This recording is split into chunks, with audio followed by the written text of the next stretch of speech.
আজকের রেসিপি খুব সহজেই বানিয়ে নিন মসুর ডালের পেঁয়াজু, যেটা খুবই সুস্বাদু এবং খুবই ইজি। তো মসুর ডালের পেঁয়াজুটা করার জন্য মসুর ডালটা আমি 2 ঘন্টার মতো ভিজিয়ে রেখেছিলাম। এই যে দেখেই বুঝতে পারছেন এটা ফুলে কতটা নরম হয়ে আছে। তো এটাকে আমি বেটে নেব।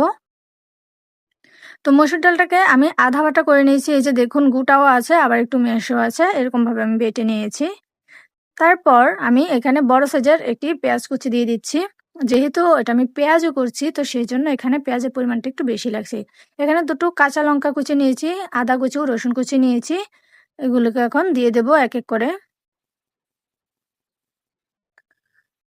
তো সবগুলো উপকরণ আমি দিয়ে নিয়েছি। তারপর দিয়েছি সামান্য একটু হলুদের গুঁড়া আর দিয়ে দিচ্ছি বেসন।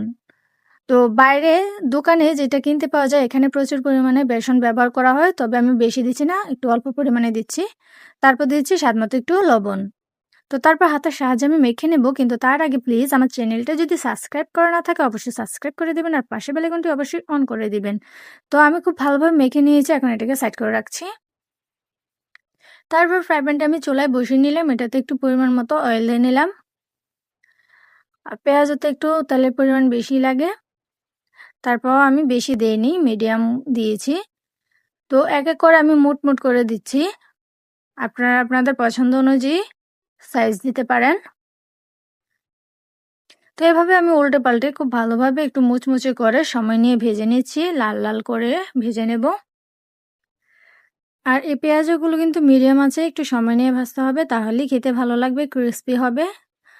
তো আপনারা দেখে বুঝতে পারছেন পেঁয়াজটার কালার চলে এসেছে লাল লাল আর খুবই মুচমুচে। তো এখন আমি নামিয়ে নিচ্ছি। তারপরে বাকিগুলো ভেজে আমি আপনাদেরকে পরিবেশন করে দেখাবো।